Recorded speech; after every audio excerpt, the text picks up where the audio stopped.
अभी हम बेगूसराय में मौजूद हैं और हमारे साथ एक शिक्षक हैं संजय कुमार पोदार जी, और इनको कल अवार्ड मिला था शिक्षा मंत्री के द्वारा। तो वही जानेंगे हम कि किस चीज़ में अवार्ड मिला। और शिक्षकों को आप लगातार देखते हैं, कभी रोड पे देखें, कभी डंडा खाते हुए देखें, बहुत सारी जगहों पे आप शिक्षकों को देखें, और आज हम एक अवार्ड भी देख रहे हैं शिक्षकों को मिला है। तो हमारे बेगूसराय, खास करके बेगूसराय के शिक्षकों को मिला है, तो हमारा फ़र्ज़ बनता है कि दिखाएँ हम शिक्षकों को। सर, सबसे पहले तो स्वागत है आपको, शिक्षा विभाग में आपको एक अवार्ड मिला है और बेगूसराय का आपने नाम रोशन किया, कैसा लग रहा है? सर्वप्रथम मैं ईश्वर को धन्यवाद देता हूँ जी कि ईश्वर की अनुकंपा से मुझे ये पुरस्कार मिला है। जी। और ये 5 सितंबर के शिक्षक दिवस के शुभ अवसर पर डॉक्टर सर्वपल्ली राधाकृष्णन जी के जन्मदिन के याद में जी राष्ट्रीय स्तर पर राष्ट्रपति पुरस्कार जी और राज्य के स्तर पर राजकीय पुरस्कार जी देश में और राज्य में शिक्षा के क्षेत्र में उम्दा काम करने वाले शिक्षकों को दिया जाता है। जी। और उसी के कारण मुझे इस बार राज्य का राजकीय सम्मान प्राप्त हुआ है। जी। और बेगूसराय जिले से मैं अकेला शिक्षक हूँ और राज्य के 20 शिक्षकों का चयन किया गया। जी। मैं उत्क्रमित मध्य विद्यालय रचियाही में प्रधानाध्यापक के पद पर कार्यरत हूँ। अच्छा, रचियाही में हैं आप? जी। सर, शिक्षक को लेकर बार बार सवाल उठते रहता है, आप भी जानते हैं, हर बार यही मुद्दा उठता है शिक्षा को लेकर। स्कूल में सही से पढ़ाई नहीं होता है, शिक्षा व्यवस्था खराब है, और एक आप इस तरह का, आप समझिए बेगूसराय में बहुत सारे शिक्षक हैं, एक आपको अवार्ड मिलता है। सर देखिए, सबसे बड़ी बात है कि हम लोग सरकारी विद्यालय के शिक्षक या प्रधानाध्यापक जिस परिस्थिति में काम करते हैं जी। हम लोग आर्थिक विपन्नता की स्थिति में काम करते हैं जी। हम उन बच्चों को पढ़ाते हैं जिन बच्चों के पास सही ढंग से भोजन नहीं मिलता है। अच्छा। तो हम उनको पोषण युक्त भोजन देने का प्रयास करते हैं। अच्छा। हमारी लोक कल्याणकारी सरकार अच्छा। उस बच्चे को पोशाक देने का काम करती है, उसको छात्रवृत्ति देने का काम करती है, या मुख्यमंत्री प्रोत्साहन योजना के तहत और बहुत सारे कार्यक्रम चलाए जाते हैं। अच्छा। तो सामान्य रूप से लोग हमारी तुलना उस प्राइवेट विद्यालय से करते हैं जिनके बच्चे, जिनके माता पिता समृद्ध हैं, संपन्न है। लेकिन सच्चाई ये है कि हमारे बच्चों में भी वो मेरिट होता है, वो गुणवत्ता होती है। और हमारे शिक्षक हमेशा प्रयास में लगे रहते हैं कि ये हमारे पास जो आर्थिक विपन्नता है, इस आर्थिक विपन्नता में अधिकतम जो है संभावना को तलाश करते हुए बच्चों में अधिकतम की प्राप्ति हो, हम लोग प्रयास में लगे रहते हैं और इसमें सफलता भी मिलती है। सर, बेगूसराय में लाखों शिक्षक है, एक आपको ही अवार्ड क्यों मिला? कुछ तो अच्छा किए होंगे सर आप। ये हम अपने विद्यालय के परिप्रेक्ष्य में पहले हम बता देते हैं। इसके पहले भी सरकारी विद्यालय के पूर्व संत कुमार साहनी जी हैं, जो कि खड़मोली मध्य विद्यालय के प्रधानाध्यापक हैं, उनको 2020 में राष्ट्रपति पुरस्कार मिला। श्रीमती विभा कुमारी मध्य विद्यालय तरबन्ना में है। अच्छा, आपसे पहले भी मिला है इन लोगों को? 2022 में इन्हें प्राप्त हुआ, इस साल मुझे प्राप्त हुआ। अच्छा।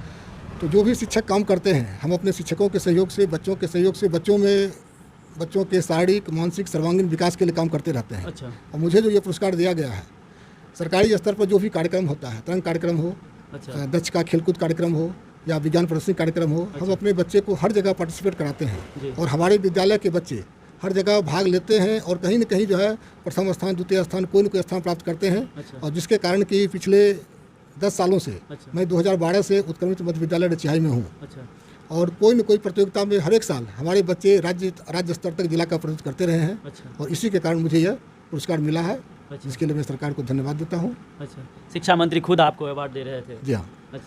तो कैसा मतलब महसूस हो रहा है उस वक्त सर कि हमने अच्छा काम किया है तो मिला है इस तरह का अवार्ड? बहुत सारे टीचर का सपना रहता होगा। 5 सितंबर को श्री कृष्ण मेमोरियल हॉल पटना में माननीय शिक्षा मंत्री प्रोफेसर चंद्रशेखर सर के द्वारा ये मुझे अवार्ड प्राप्त हुआ। इसके लिए मैं सरकार का आभारी हूँ। जहाँ तक है कि किस तरह की अनुभूति होती है, अनुभूति का तो वर्णन किया नहीं जा सकता है, लेकिन है ना, ये लगता है कि मैंने जो गौरव का अनुभव किया, लगा कि मैंने जो मेहनत किया अपने शिक्षकों के सहयोग से, अपने बच्चों के सहयोग से, मुझे लगा कि मुझे बहुत खुशी मिल रही थी। और मैं चाहूँगा कि और हमारे अन्य जो भी शिक्षक हैं, वो शिक्षक भी इसी तरह से प्रयास करते रहें, अपने शिक्षकों के सहयोग से अपने बच्चों के बीच में बच्चों के सर्वांगीण विकास के लिए कार्य करें, जिससे हमें भी अच्छा लगेगा, समाज की भी बेहतरी के लिए हमारे लिए अच्छा रहे। सुविधाओं की कमी है, उसके बावजूद हमारे बच्चे सफल हो रहे हैं, है ना। ये सोच लोगों को निकालना पड़ेगा, इस सोच से दूर हटना पड़ेगा। बहुत ऐसे शिक्षक हैं जो टाइम से जाते नहीं, अभी भी नहीं जा रहे, इतना टाइट हो गया फिर भी देखते नहीं जा पाते हैं। देखिए, लोकल है, लोकल का ध्वज रहता है कि नहीं जाएंगे तो क्या बिगाड़ लेगा। देखिए, सबसे बड़ी बात है कि हमारी सरकार ये प्रयास करती है कि लोगों के मन में जो एटीट्यूड बैठा हुआ है, जो हमारे शिक्षक ऐसा करते हैं, करना गलत बात है, उनके मन में जो एटीट्यूड बैठा हुआ है, इस चीज़ को दूर करना चाहिए। अगर हमारे शिक्षकों में कुछ कमी है तो हम चाहेंगे अपने माध्यम से कि हमारे शिक्षक भी उस कमी को दूर करें। जिससे कि लोगों के मन में जो भावना बैठ गई है, वो पूर्वाग्रह को हटा सकें। आपको नहीं लगता कि जो लोकल जो रहता है, जैसे सरकारी अस्पताल को, शिक्षक को हो, जो लोकल रहता है उसे नहीं रहना चाहिए, कम से कम थोड़ा डिस्टेंस दे दे ताकि उसको नहीं लगे कि हमारा सब कुछ है? देखिए, इसमें हमारे कहने की कुछ बात नहीं है, क्योंकि सरकार का जो नियम बनता है ना, सरकार का जो सेवा शर्त नियमावली, शिक्षक नियमावली बनाया जाता है, उसमें जिस तरह का नियम उसमें परिभाषित किया गया है, नियम रखा गया है, तो उसी के तहत सरकार स्थानांतरण करती है या पदस्थापन करती है ना। तो जब भी उस तरह का स्थानांतरण पदस्थापन होता है तो कभी कभी लोगों को स्थानांतरित किया भी जाता है ना। तो वर्तमान समय में जो स्थानांतरण का नियम है कि जो जिस नियोजन इकाई में जो शिक्षक पदस्थापित हैं उस नियोजन इकाई में ही उनका स्थानांतरण हो सकता है। जैसे प्रखंड के हैं तो प्रखंड स्तर तक ही रह सकते हैं। अगर उनकी बहाली पंचायत के नियोजन इकाई से हुई है तो पंचायत में ही रह सकते हैं, उनका स्थानांतरण पंचायत के बाद। अगर सरकार बीच में विचार कर रही थी कि एक स्थानांतरण नियमावली या सेवा शर्त नियमावली में संशोधन किया जाए, है ना, अगर उस तरह का होता है तो सरकार फिर जैसा करेगी तो हमारे शिक्षक उसको मानेंगे। नहीं है, बाढ़ग्रस्त क्षेत्र में हम लोग हैं, लेकिन हर एक साल प्रत्येक साल बाढ़ नहीं आता है। 2 साल 3 साल पर बाढ़ आता है। 2021 में बाढ़ आया था और 2021 में बाढ़ के दरमियान आप हमारा एक फिगर देखे होंगे, बाढ़ के पानी में कमर भर पानी में डूब के, है ना, हमने 15 अगस्त 2021 को झंडोत्तोलन का कार्य किया। अच्छा, पानी में मतलब पानी में जाके? हाँ, पानी में कमर तक आपको मैं चित्र दिखाऊंगा, है ना। हाँ, फोटो मिल जाएगा। 2021 15 अगस्त में पानी में आधा कमर तक डूबे हुए झंडोत्तोलन के बच्चे, मात्र 3-4 बच्चे थे। 3-4 बच्चे थे। हमारे 3 शिक्षक हमारे साथ में थे, है ना। वो 3 शिक्षक श्री अर्जुन कुमार, श्री सियाराम राय, श्री मनोज कुमार राय, मतलब ठान लिए थे झंडा फहराना है ना। तब ऐसी बात तो नहीं है कि हम जब कारगिल पर जब जाएंगे तो वहीं जाके शहीद होंगे तो माना जाएगा हम देश सेवा कर रहे हैं। हमारे पास जो भी जहाँ काम करने का मौका मिलता है तो हमें लगा कि हम वहाँ पर जाके कर सकते हैं। अगर लगता है कि हम डूब जाएंगे, है ना, हालांकि मुझे तैरना नहीं आता है, लेकिन मुझे लगता है कि अगर मैं डूब जाऊँगा तो हो सकता था कि मैं नहीं कर पाता, लेकिन मैंने प्रयास किया और हमारे तीनों शिक्षकों ने सहयोग किया और हम लोग झंडोत्तोलन का कार्य उस समय किया, जिसके लिए मुझे बहुत लोगों से बधाई मिली, विश्वास मिला, बहुत अच्छा लगा। अवार्ड आपने सर ले लिया है, लेकिन गांव में अगर कोई ऐसा काम होता है, कोई भी लड़का अगर टॉप करता है, कुछ करता है, तो उसके सम्मानित में देखते हैं डीजे बजता है, गाना बजता है, हो हल्ला होता है, लेकिन ऐसा कुछ आपके लिए नहीं हुआ? देखिए, अभी चूँकि 5 सितंबर को यह कार्यक्रम पटना में संपन्न हुआ है जी, और 6 सितंबर और 7 सितंबर 6 सितंबर को चहलुम, उसके बाद ये जन्माष्टमी की छुट्टी, विद्यालय हमारा बंद रहा, है ना। तो अब विद्यालय खुलेगा 8 सितंबर को, तो मुझे पूरा विश्वास है कि विद्यालय में हमारे छात्र, हमारे शिक्षक, हमारे गांव समाज के जो व्यक्ति हैं, है ना, हम तो अपने विद्यालय को हमेशा नहीं समझते हैं कि वो हमारे लिए सम्मान के लिए हमारे लिए खड़े रहें। वो हमारा विद्यालय हमारा घर है। नहीं, वही हम कह रहे थे कि अभी बच्चे अगर टॉप कर जाते, कुछ हो जाता तो पूरे डीजे उजे बजता है, धूमधाम से स्वागत किया जाता है उसको। देखिए, अब इस विषय में तो हम कुछ नहीं, हम तो पहले बताया कि वो हमारा घर है ना। तो वो हमारा घर है, करे चाहे नहीं करे ना, वो हमारा घर है ना। हमारे बच्चे हमारे घर के हैं और हमें बता दें, अभी कुछ दिनों पूर्व हमारी एक बच्ची जो है राज्य में गई थी। वो आशु भाषण में, उसका नाम था मुस्कान कुमारी। आशु भाषण में जिला में फर्स्ट की, कमिश्नरी में फर्स्ट की, उसके बाद जिला में गई, राज्य में गई, 4था स्थान लाई। तो हम लोग बच्चे को ढर बनाते हैं, देते हैं, हमको लगता है कि बहुत अच्छा हमको सम्मान मिला, है ना।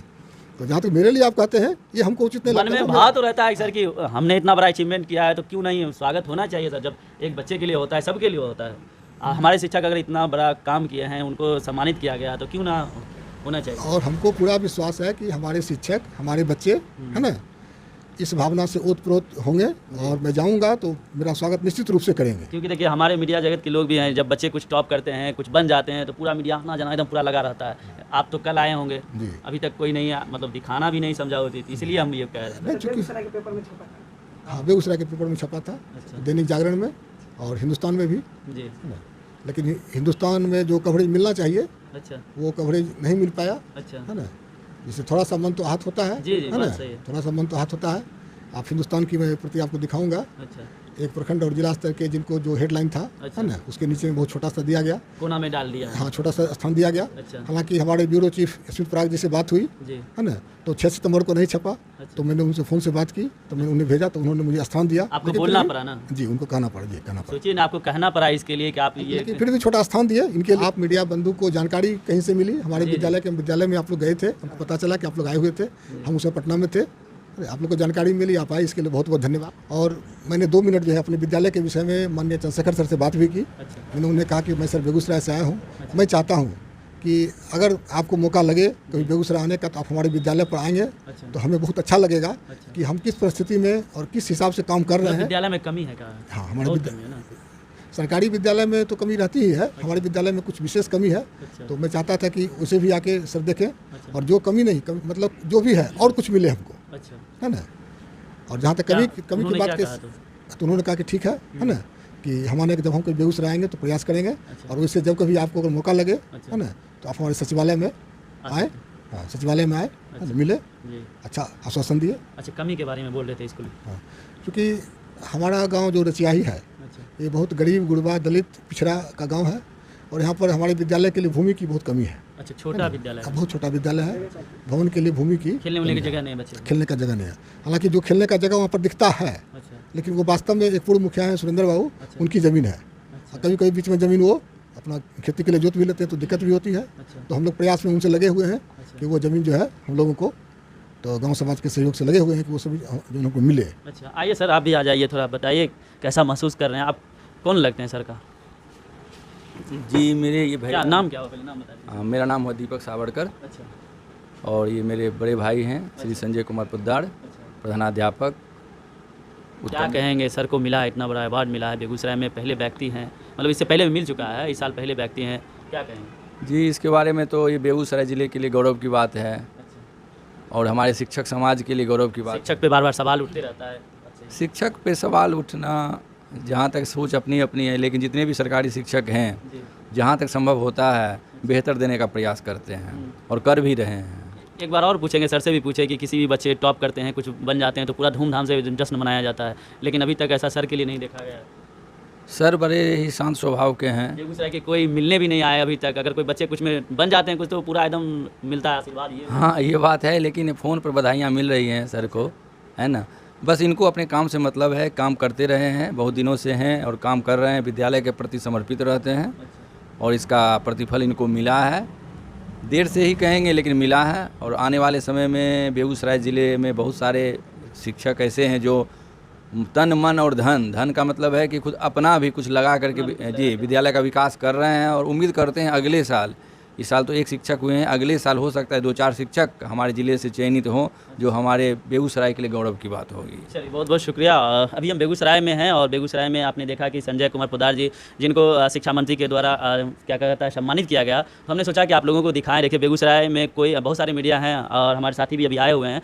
हमें जैसे ही पता चला तो हमें लगा कि आपको दिखाना चाहिए, क्योंकि शिक्षक का देखिए इतना बड़ा क्या कहता है मिल जाना अवार्ड और सम्मानित जब शिक्षा मंत्री के द्वारा किया गया तो आप लोगों को दिखाना बहुत ज़रूरी था। चलिए, अभी हम बेगूसराय में हैं, कैसा लगा हमारा वीडियो अपना प्रतिक्रिया कमेंट बॉक्स में जरूर दीजिए। बाकी यूट्यूब पे देख रहे हैं तो चैनल को सब्सक्राइब कर लीजिए और फेसबुक पेज पर देख रहे हैं तो फॉलो कर लीजिए। बाकी इस सर के बारे में क्या सोचते हैं अपना प्रतिक्रिया जरूर दीजिए। चलिए, वीडियो देखने के लिए धन्यवाद।